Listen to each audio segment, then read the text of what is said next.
성도 여러분 안녕하세요. 오늘도 말씀으로 수리하는 은혜가 저와 여러분이 함께 하기를 주님의 이름으로 축원드립니다. 벌써 금요일이 되었네요. 여러분 오늘 이 한 주도 우리가 말씀으로 유종의 미를 잘 거두기를 소망합니다. 우리 계속해서 사도행전 여행 떠나고 있습니다. 우리 지난 시간 내용, 우리 어제 내용을 잠깐 기억해 볼게요. 어제는 4장의 정반부를 함께 살펴봤습니다. 베드로와 요한이 이제 감옥에 투옥됐다가 사내들인 공의에서 변론을 하고 결국 석방되는 모습들을 함께 봤죠. 우리 세 가지 의미를 나눴는데요. 첫 번째, 재판장의 판관과 또 원고가 되는 이 대제사장, 특히 이 사두개인들이 부활을 싫어했어요.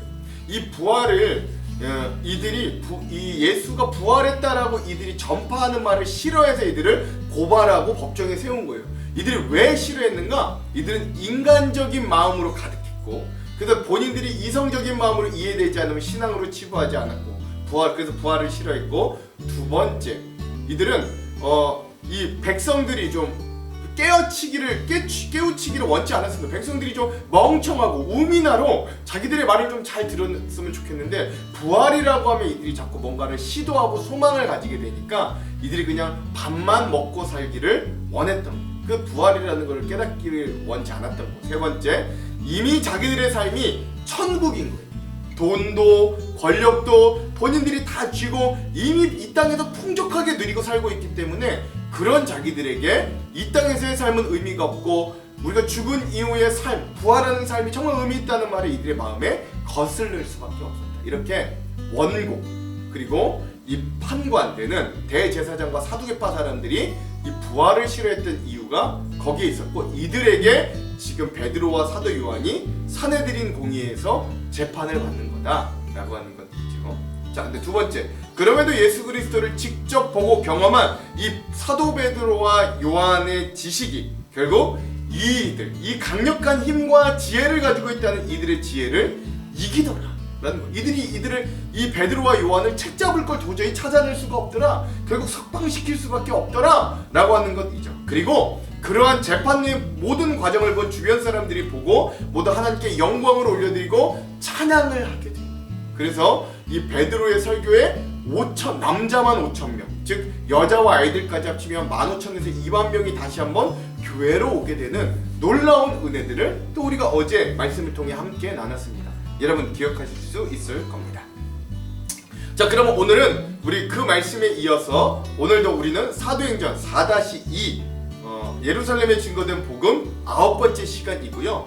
분량은 4장의 후반부 4장 23절에서 36절까지 우리가 함께 보도록 하겠습니다. 이 부분에 대한 제목을 짓자면 성공은 이유가 더 중요합니다 라고 하는 제목을 지어보았고요. 왜 이런 제목을 지었는가는 우리 말씀을 살펴보면 잘 아실 수 있을 겁니다. 자, 그럼 우리 두 가지 맥을 한번 짚어보고 내용과 주안점을 한번 가보도록 할게요. 자, 첫 번째, 오늘 말씀에 보면 초대교회 성도들은 세상 법정마저 이긴 이 승리 앞에서 어떻게 행동하고 그들이 어떻게 기도했는가, 한번 그들의 행동과 기도를 한번 잘 살펴보시기 바랍니다. 자, 두 번째, 오늘 말씀을 묵상하면서 우리 그리스도인들의 진정한 승리는 무엇인가 한번 깊게 묵상해보는 그런 시간도 되었으면 좋겠습니다. 자, 이런 두 가지 맥을 가지고서 오늘 우리 내용과 주안점을 함께 나눠보도록 할게요. 자, 먼저 우리 4장 후반부의 내용은 석방된 이 사도 베드로와 요한이 석방됐고 그에 따른 초대교회 성도들의 감격과 또 더 놀라운 성장의 모습을 보여줍니다. 제일 먼저 이 사도들의 석방에 따른 이 공동체, 제자 공동체의 반응은 이래요. 베드로와 요한은 풀려나는 길로 그리스도인 동료들에게로 가서 대제사장들과 장로들이 한 말을 낱낱이 일렀다. 동료 제자들은 이 말을 듣고서 다같이 하나님께 부르짖어 아뢰었다. 이 내용이 시편 2편 1절과 2절의 말씀입니다. 하늘과 땅과 바다와 그 안에 있는 모든 것을 지으신 주님께서는 주님의 종인 우리의 조상 다윗의 입을 빌어서 성령으로 이렇게 말씀하셨습니다. 어찌하여 이방 민족이 날뛰며 뭇 백성이 헛된 일을 꾀하는가? 세상 임금들이 들고 일어나고 통치자들이 함께 모여서 주님과 그 메시아에게 대적하였다. 사실 헤롯과 본디오 빌라도가 이방 사람들과 이스라엘 백성과 한패가 되어 이 성에 모여서 주님께서 기름 부으신 거룩한 종 예수를 대적하여 주님의 권능과 뜻으로 미리 정하여 두신 일들을 모두 행하였습니다. 주님, 이제 그들의 위협을 내려다보시고 주님의 종들이 참으로 담대하게 주님의 말씀을 말할 수 있게 해주십시오. 그리고 주님께서 능력의 손을 뻗치시어 병을 낫게 해주시고 주님의 거룩한 종 예수의 이름으로 표징과 놀라운 일들이 일어나게 해주십시오. 그들이 이렇게 기도를 마치니 그들이 모여있는 곳이 흔들리고 그들은 모두 성령으로 충만해서 하나님의 말씀을 담대히 말하게 되었다 라고 하는 거죠. 자기들의 가장 이 우두머리 앞서 있는 베드로와 요한이 투옥되었을 때 이 성도들은 굉장히 걱정하고 슬펐을 거예요. 그러나 이들이 무사히 석방한 모습을 보자 이들은 하나님께 찬양과 기도를 올려드리는데, 먼저 시편 2편의 말씀을 통해 세상 권세자들아 너희에게 뭐 힘이 있느냐, 너희들이 뭘 할 수 있느냐, 그렇죠? 예, 너희들은 오히려 메시아를 대적할 뿐이었다 라고 하는 거죠. 그러나 그런 너희들마저도 하나님은 사용하셔서 예수 그리스도를 죽게 한 것도, 그리고 그 예수를 주님이 다시 살리신 것도 모두 하나님이 너희를 통해 그 모든 구원의 사역을 이루게 하신 것 뿐이다, 너희도 그렇게 사용된 것 뿐이다 라고 이들은 하나님께 기도하는 거죠. 그리고 이어 뭐라 기도하냐, 하나님 우리가 이렇게 승리했습니다, 하나님 우리 이렇게 잘했습니다, 이게 아니에요. 하나님 우리가 계속 더욱더 주님의 능력으로 뻗쳐 우리가 병을 낫게 하는 능력을 더욱 주시고 주님을 담대하게 전할 수 있게 해주시고, 그렇죠? 주님의 표징과 놀라운 일들이 일어나서 복음이 더 담대하게 전파되게 해주십시오, 이런 기도를 하고 있는 거죠. 여러분 이거 잘 기억하시기 바랍니다. 그리고 나서 이 초대교회 성도들은 경제 공동체 나눔을 더욱더 활발하게 합니다. 우리 2장에서도 나왔는데, 많은 신도가 다 한마음과 한뜻이 되어 아무도 자기 소유를 자기 것이라고 하지 않고 모든 것을 공동으로 사용하였다. 사도들은 큰 능력으로 주 예수의 부활을 증언하였고 사람들은 모두 큰 은혜를 받았다. 그들 가운데는 가난한 사람이 한 사람도 없었다. 땅이나 집을 가진 사람들은 그걸 팔아서 급한 돈을 가져다가 사도들 발 앞에 놓았고 사도들은 각 사람에게 필요에 따라 나눠주었다. 키프로스 태생으로 레위 사람이요 사도들에게 바나바 곧 위로의 아들이라는 뜻의 별명을 받은 요셉이 자기가 가지고 있는 밭을 팔아서 그 돈을 가져다가 사도들 발 앞에 놓았다 라고 하면서, 오늘 이 초대교회가 여전히 경제 공동체로 향기롭게 나눔의 공동체로 살고 있다는 것과 또 이후에 중요한 역할을 바나바가 자기의 밭을 팔아서 사도들 앞에 내놓는, 그래서 이 공동체 안으로 들어오는 모습까지 보여주면서 오늘 사도행전 4장 후반부의 내용이 마무리됩니다.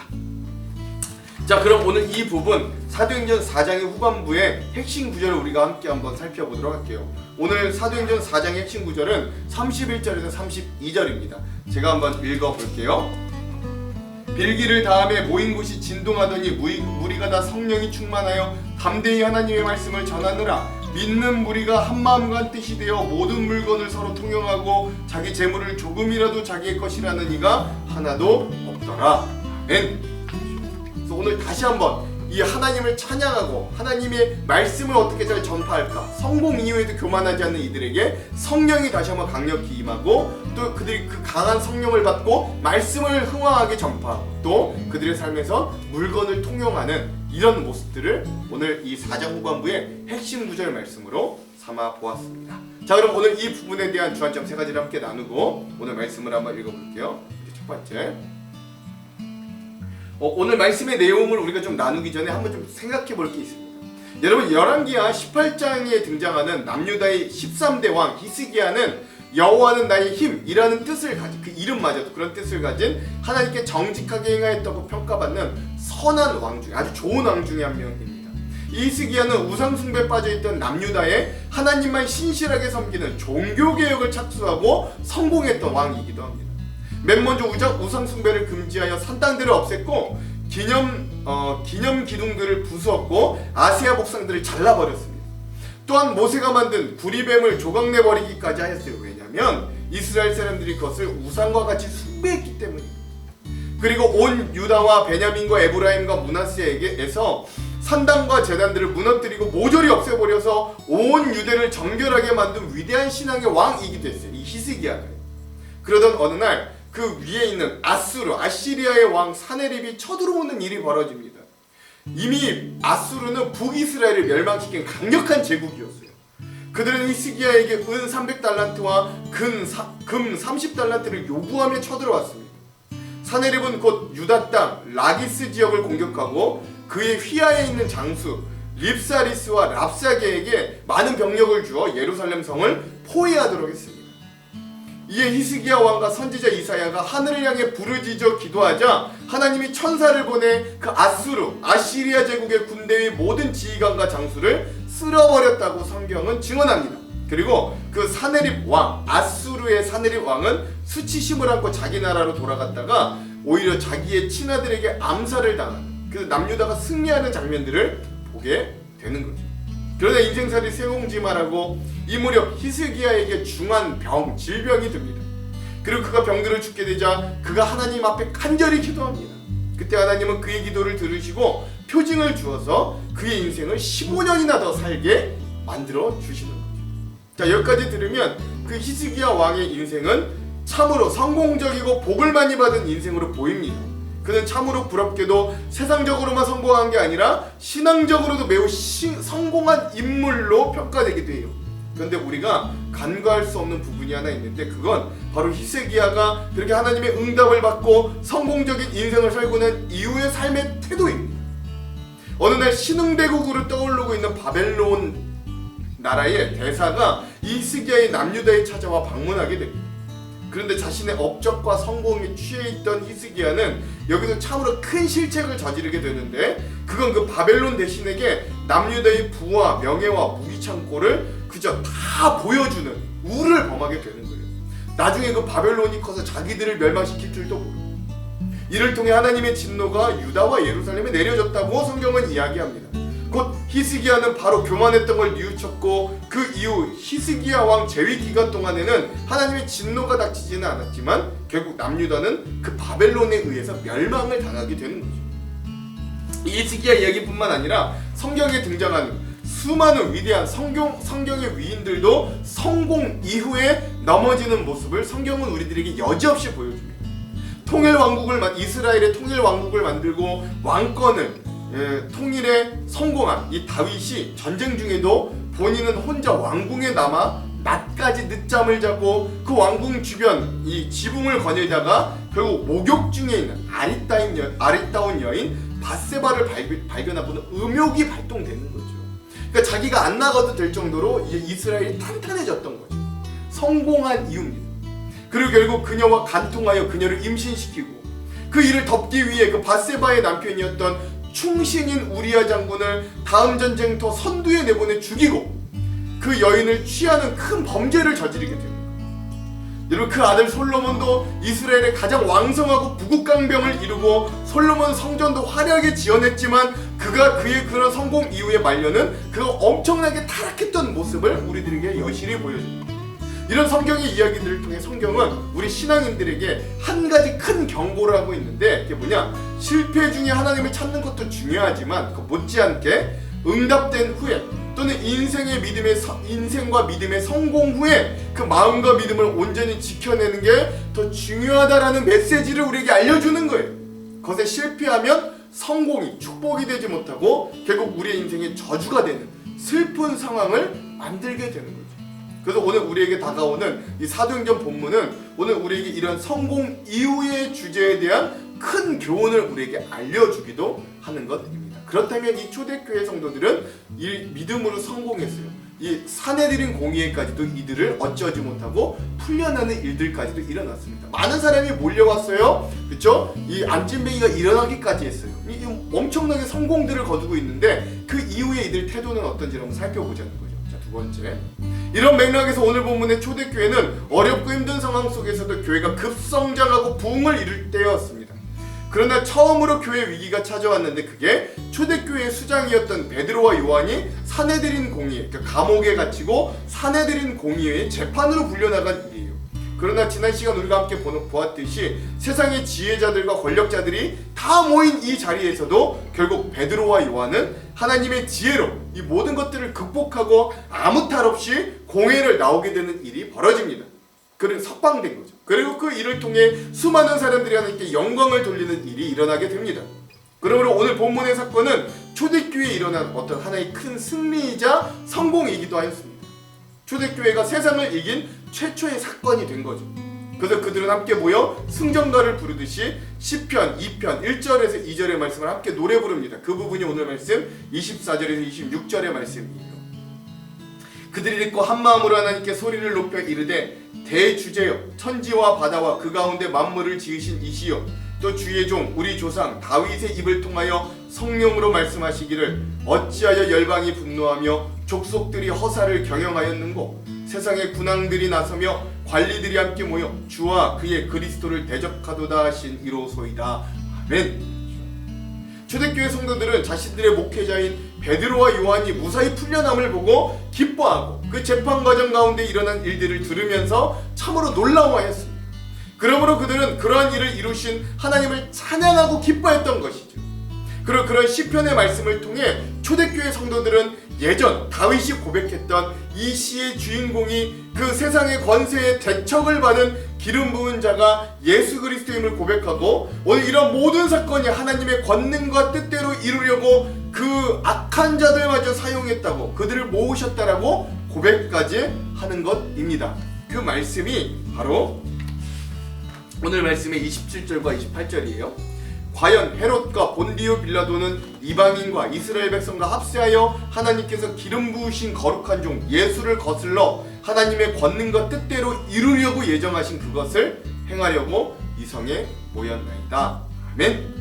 즉 이 찬양의 요체는 무엇이냐면 세상의 권세자들, 즉 예수님마저 십자가에 못 박아 죽인 저 극악무도한 사람들마저도 결국 하나님께서 그들을 사용하여 구원의 길을 여셨다라고 하는 고백이에요. 즉 모든 것이 하나님의 계획과 섭리 안에 있다. 겉모습은 너희 세상 사람들이 승리한 것 같으나 실상은 우리 하나님의 계획과 섭리 안에 너희도 하나의 도구일 뿐이다. 즉 마지막에 승리하는 건 하나님 편에 있는 우리다 라는 고백이 여기에 담겨져 있는 거예요. 이런 표현을 할 정도로 바깥 세상과 단절된 상황에서도 초대교회 성도들에게 들려온 이 놀라운 승리의 소식에 그들은 흥분을 갖추지 못했을 것이고 상상도 못했던 놀라운 승리가 자기들에게 다가오며 그들은 참으로 기뻤을 겁니다. 누구보다 세상적으로 움츠러들어져 있었던 그들, 예수님이 십자가에 못 박혀 죽으신 지 얼마 되지 않은 상황에서 그들은 언제든 자신들의 신변과 목숨이 위험하다는 이 사회적인 분위기와 위협에서 이러한 승리의 소식이 그들에게 크나큰 위로와 안식이 되었을 거예요. 왜냐면 사내들인 공의에 나가 멀쩡히 살아나온 자가 그리 많지 않았을 거거든요. 이 당시 그 엄중한 자리에서 이렇게 멀쩡하게 베드로와 요한이 나오기가 정말 쉽지 않습니다. 그런데 베드로와 요한이 아무 해를 받지 않고 멀쩡하게 나온 것 자체가 이들에겐 참으로 기적과 같은 사건이었던 거죠. 자, 이제 이러한 승리감과 위로감도 잠시, 그들은 이후에 어떻게 반응하는지가 중요한데 그 부분이 바로 29절에서 30절 말씀입니다. 주여 이제도 그들의 위협함을 굽어보시옵고 또 종들로 하여금 담대히 하나님의 말씀을 전하게 하여 주시오며 손을 내밀어 병을 낫게 하시옵고 표적과 기사가 거룩한 종 예수의 이름으로 이루어지게 하옵소서 하더라. 아멘. 참으로 초대교회 성도들이 대단한 건 이들은 성공에 취해 있어 실수를 저지르지 않고 경고망동하지 않았다라고 하는 거예요. 초대교회 성도들은 급격하게 이 성도들이 인원수가 늘어나는 상황에서도 이들은 중심을 잃지 않았습니다. 이들은 또렷하게 자신들이 가야 할 길이 어딘지를 정확하게 아는 자들이었습니다. 그래서 이들이 세상을 이긴 성공 앞에서도 가장 처음 했던 기도는 우리가 여전히 담대하게 하나님의 말씀을 전하게 해달라는 기도였습니다. 계속해서 세상을 이기게 해달라는 기도가 아니었고 이제는 좀 우리가 정착할 수 있도록 도와달라는 기도도 아니었어요. 이들은 이들을 향한 위협이 계속되는 상황에서도 담대하게 하나님의 말씀, 즉 복음을 전하는 일에 우리들이 최선을 다할 수 있도록 도와달라는 기도를 드리는 게 승리 이후에 이들이 처음 드렸던 기도였다. 이거 중요합니다. 그러니 이들에게 성공 이후에 레임덕이란 없었어요. 영적인 느슨함과 나태함도 없었습니다. 오히려 이들은 승리 이후에도 여전히 하나님의 말씀을 전하는 것이 그들의 가장 큰 의미와 목적이었고 그렇게 그들은 그들의 승리가 정말 의미 있어지도록 만들어가는 참 신앙 공동체였다라는 거예요. 그리고 그들은 또 하나 기도하는데 그것은 바로 자신들이 그 말씀을 잘 전달하기 위하여 자신들에게 병 고치는 능력과 기적들이 일어나게 해달라고 기도하는 것인데 이것들이 자신들에 의해 일어나는 게 아니라 거룩한 종 예수 그리스도의 이름으로 이루어지게 해달라고 기도하는 게 포인트입니다. 이건 역시 자신들에게 능력이 임하여 세상적인 성공을 바라는 게 아니라 말씀이 그만큼 힘있고 능력있게 전파되기 위한 방편으로 하나님께 능력을 구하는 기도였다. 즉 이런 성도들의 기도는 자신들이 당면했던 박해의 기운만을 제거하여서 평안을 원하는 상황과 환경을 바꾸어 달라는 이런 수동적인 기도가 아니라 그 박해를 초월하여 예수 그리스도의 복음이 널리 전파되게 해달라는 적극적이고 능동적인 기도였음을 오늘 우리가 기억할 필요가 있는 거죠. 다시 말해서 그들은 하나님의 능력을 확신하면서도 하나님에게 맞서는 인간들의 반역이 허사임을 탄식했고 또 예수님의 지상사역을 기억하면서 용기를 얻기 위해 기도했다라는 것입니다. 사도들과 성도들은 이런 승리 앞에서도 스스로 힘있는 척하지 않았고 겸손하고 철저하게 하나님의 힘과 능력만을 끝까지 의지했어요. 이들의 기도의 내용을 살펴볼 때 그들은 먼저 하나님을 찬양했고 그 다음 구체적인 문제를 아뢰노에 주님의 도움을 청했습니다. 중요한 건 그들이 문제가 제거되기를 기도하지 않았다라는 거예요. 단지 그걸 해결할 수 있도록 도움을 구했어요. 이건 우리가 기도할 때 따라야 될 어떤 한 큰 모범이 됩니다. 우린 때로 우리의 삶에 문제가 없어지기를 기도합니다. 그러나 종종 하나님은 문제를 그냥 두시고 그걸 해결할 힘과 용기를 우리에게 각자 주신다는 걸 오늘 우리는 또 기억할 수 있어요. 이만큼 이들은 성공 후에도 흥분하여 자신들의 성공과 자신들의 어떤 그런 자랑들을 내어놓지 않고 끝까지 하나님의 말씀, 하나님이 원하시는 것을 어떻게 더 잘할 수 있는가, 예수님이 우리에게 주고 가신 명령을 끝까지 어떻게 잘 완수할 수 있는가에 집중하였다. 여러분 이거 꼭 기억하시기 바랍니다. 마지막 세 번째, 자 여러분이 하나님이라면 이런 공동체를 사랑하지 않을 수 있겠습니까?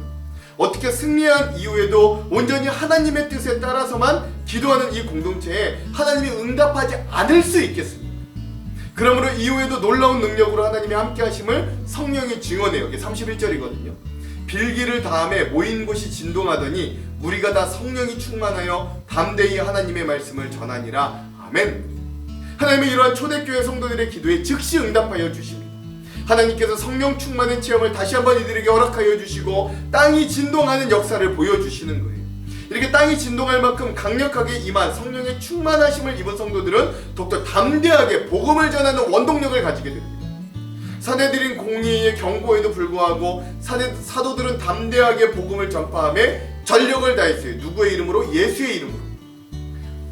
즉 이들의 상황과 환경은 여전히 핍박과 위협과 혼란 가운데 있었지만 그러한 어려운 상황 가운데서도 이 교회 공동체는 더욱더 큰 능력과 소망을 소유하며 그 복음이 점점 더 예루살렘에 진하게 퍼지도록 역사하는 사람들이 되었던 것입니다. 즉 사람의 뜻과 힘으로 그리스도인들을 짓눌러 이기려고 하였던 이 사내들인 공회는 하나님을 대적하는 과오를 씻지 못하게 되었고 백성들로부터 불신을 당하게 되는 상황에 오히려 처하게 되는 거죠. 비웃음거리가 된 거예요. 결국 이 일련의 사건을 통해 초대교회는 큰 교훈을 얻게 되는데 어떠한 경우라도 사람의 기준과 사람의 관심 앞에서는 결단코 승리할 수 없고 하나님의 진리를 지킬 때만이 그의 나라를 든든히 세워갈 수 있게 됨을 체험할 수 있게 됐다는 것이죠. 특히 초대교회가 세워진 지 얼마 되지 않아 이런 일이 발생했다는 건 이 일들을 통해 교회가 이 세상에서 어떻게 살아가야 하는가를 분명하게 보여주는 명백한 지도와 지침이 되기도 한다라고 할 수 있습니다. 교회는 하나님의 통치를 받는 하나님의 나라이자 세상 가운데 하나님의 나라를 가장 잘 보여주는 모형이 되기도 합니다. 따라서 단언컨대 세상의 그 어떤 방법으로도 교회는 서갈 수 없습니다. 그렇죠? 세상의 방법으로 교회는 서갈 수 없는 거예요. 교회는 하나님의 전능하신 손이 직접적으로 운영하시도록 맡기고 나아가야 합니다. 이게 교회의 거룩한 특성이고 교회가 가진 승리와 성공의 비결이에요. 오직 성령이 함께 하시어 친히 인도하실 때 비로소 교회는 든든히 서갈 수 있는 법이고 하나님의 뜻대로 성공할 수 있습니다. 그리고 이런 성령의 인도는 막연한 것이 아니고 명확하게 나타나고 있음을 오늘 우리는 말씀을 통해 다시 한번 깨달을 수 있는 거예요. 자, 이 모습을 보며 우리는 우리의 삶을, 우리의 교회를 한번 되돌아볼 수 있어야 됩니다. 물론 우리의 인생이 문제가 하나도 없거나 완전히 형통한 상황이 될 수는 없지만 하나님은 우리의 삶에 종종 작던 크던 간에 응답과 성공을 우리에게 허락해 주시기도 합니다. 그때 우리는 그런 하나님 앞에 어떻게 반응하는가 한번 잘 살펴보아야 합니다. 오늘 초대교회 성도들의 기도를 여러분 기억하십시오. 처음부터 이들은 예수의 이름으로 시작하여 안전뱅이를 고쳤고 예수의 이름으로 사내들인 공의를 이겼고 이긴 후에도 예수의 이름으로 병고침과 표적과 기사를 나타내 복음이 전파하게 해달라고 기도하고 있는 거예요. 이들에게 성공의 처음과 끝은 이들의 삶에 예수 그리스도의 이름의 능력이 나타나는 것. 처음도 시작도 예수의 이름으로 라고 하는 것이죠. 그래서 이들은 세상적인 성공에 우쭐하지 않고 자만하거나 나태하지 않았고 계속해서 예수의 이름만 남는 성공적인 복음의 길을 걸을 수 있었습니다. 여러분, 이게 진짜 성공입니다. 이게 진짜 성공되게 만들고 축복되게 만드는 가장 좋은 예시인 거예요. 그러므로 사랑하는 성도 여러분, 여러분의 삶에도 이런 하나님의 응답과 축복이 진짜 응답과 축복이 되도록 애쓰고 힘쓰는 저와 여러분 되기를 간절히 소망합니다. 오늘 우리의 삶에 이 예수 그리스도의 이름만 남아서 우리에게 주신 하나님의 축복이 진정 축복되어지고 하나님께서 우리의 삶에 허락하여 주신 응답이 진정 복된 응답으로 남겨질 수 있는 은혜가 있기를 주님의 이름으로 축원합니다. 기도할게요. 하나님, 오늘 끝까지 예수의 이름을 붙드는 이 초대교회 공동체를 보며 우리도 그러한 자들로 서기를 원합니다. 잠깐의 성공에 취하지 않고 교만하거나 우쭐대지 않고 끝까지 자기들이 하나님께서 주신 소명, 자기들이 어떤 길을 가야 되는지를 알았던 이들의 모습을 오늘 우리의 교회와 우리의 가정과 우리 한 사람 한 사람들이 닮아가기를 원합니다. 오늘 말씀을 통해 우리에게 그런 감동과 은혜를 허락하여 주시옵소서. 그렇게 하실 주님을 기대하며 예수님 이름으로 기도합니다. 아멘. 그럼 사랑하는 성도 여러분, 오늘 하루도 말씀으로 승리하십시오. 사랑하고 축복합니다. 화이팅! 사도들이 노임에 그 동료에게 가서 제사장들과 장로들의 말을 다 알리니 그들이 듣고 한마음으로 하나님께 소리를 높여 이르되, 대주제여, 천지와 바다와 그 가운데 만물을 지은 이시여, 또 주의 종 우리 조상 다윗의 입을 통하여 성령으로 말씀하시기를 어찌하여 열방이 분노하며 족속들이 허사를 경영하였는고. 세상의 군왕들이 나서며 관리들이 함께 모여 주와 그의 그리스도를 대적하도다 하시니로소이다. 과연 헤롯과 본디오 빌라도는 이방인과 이스라엘 백성과 합세하여 하나님께서 기름 부으신 거룩한 종 예수를 거슬러 하나님의 권능과 뜻대로 이루려고 예정하신 그것을 행하려고 이 성에 모였나이다.